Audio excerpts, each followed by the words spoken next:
What do you think? What do you think, Roscoe? We're on episode 14 of the second season of ReZero. Well, let me tell you, nobody. I am always confused about this show. There's never a single point where I know what is going on. Sometimes I honestly think that they're making things up, or they just add things, or there's just parts of the show that I'm missing because someone came inside my house and mashed my brain in with a baseball bat. Because I seem to always come back to the show and be like, "What? When did they add this part?" So that's how I feel about this new episode. But I love it. I like the new episode. It's super excited. The first initial thing when I was done with the episodes, I was like, gotta go watch movies now. Hey, I didn't know that Puck could just like renege on his pact, and I always thought like Puck was like her ride or die. Like Puck, like was supposed to be there to protect Well, like Ilya. And why would he trust Subaru? Why on earth would he trust him? yeah, well, we gotta put it in perspective. This is literally in another loop. This person literally decided, makes the decision to destroy the world because Amelia dies. Right? Like, literally, yeah. Like this is how rad and die this person is. So we know in the first test, it deals with your past. Mm-hmm.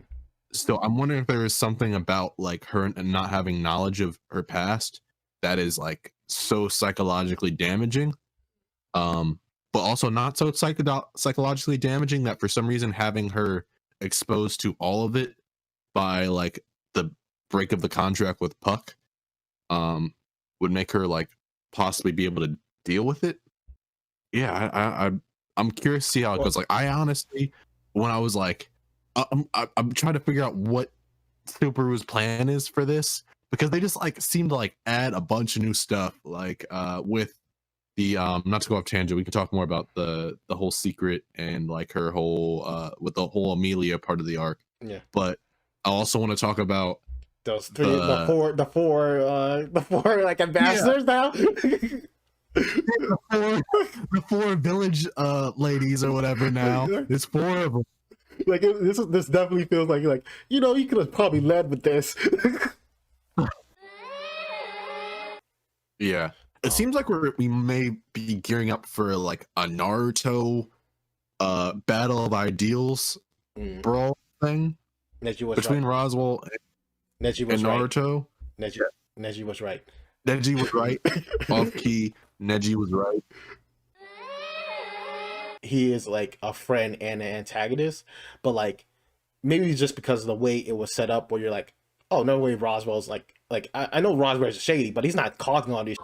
And then you're like, why the did you send assassins at me, right? Like, like why? What did I do to you, right? Like, I guess like it's different because like with Sasuke and Naruto and stuff like that, like it feels like Naruto and Sasuke can actually fight, right? It feels like these characters can actually fight, but Roswell is like kind of just mollywopping Subaru all the time.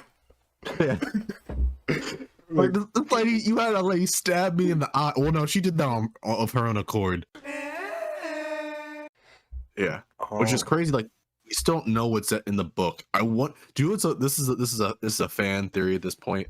Like, I like to think that like Roswell is like the person that is behind the strings manipulating everyone. But if you think about it, like both he and like what's her name, Beatrice, are both kind of reading from a script in a lot of ways. Like in Beatrice's cases, she's literally reading from a script. Yeah. So I wonder if there's someone like even further above that is like pulling the strings. Yeah, maybe. Oh man, but even like if you just talk about like the original, you could even like be like kind of blame Echidna for this too, right? Like she's not culpable for like half the stuff that's happened to this too as well, right? You know what I'm saying? Like, yeah. She's probably the one that provided Roswell the book. She's definitely provided Beatrice with her goals, and if she hasn't provided like something to Garfield, she's definitely has shaped his mindset, because we learned about that too, right? Like had a conversation with Garfield for sure. With the power of friendship, Cart boy who no, not almost did murder Yeah, him. yeah, that, We'll believe him. yeah. Well, not even all, but it was like cruel. He was like, "Yo, please die for me. Like, get the out of my cart." That was one of the most brutal betrayal. Where it's like, "Oh, you mother, dog." Bro, R.I.P. that whale, man. Yeah, RP. Yo, this dragon, like that they keep talking about, better be like at least 2 times as badass as that whale, because those whales are cool. Yeah. Oh, and I think another thing I want to say about Auden or whatever. I don't know how to say his name or whatever, but like, what the fuck he's gonna do against Garfield? Like, he was like talking big shit while he was like talking to Garfield. Yeah. But like, you know, I see that motherfucker can do, and that motherfucker turns into literally a Megazord. I don't know if he's gonna fight him. I don't know what he's gonna do, but he's gonna lose if he fights him 100%. It is like, man, what is the equivalent? It is like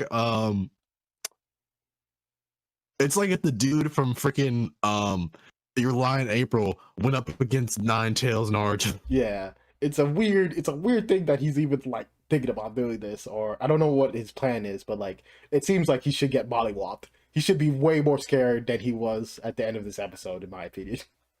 Did he even bring any weapons in his cart? Because isn't he like a weapon set? No, he's just a regular trader. He's not even like he's just a merchant. He's just a merchant that knows how to drive really well. I hope it's like you didn't realize I'm from this, like, they pull like a Sasuke thing. I'm from like this clan that has this one ability at this one particular time at night. At 4 o'clock in the morning, I become super OP. Yo, if that happens, I'm gonna hate Auden. I'm gonna hate him more, because I'll be like, where was all this when you kicked me out of cart? Maybe because we don't see them fight much, it's hard to tell who's like strongest or whatever. But like, yeah. I don't know, everyone seems ridiculously powerful because you spend so much time with Subaru, who's ridiculously weak. Because again, that's another thing on the show. We haven't even talked about the disciples. They were literally the main video villain in the beginning of this thing, right? Yeah. We haven't even seen them again.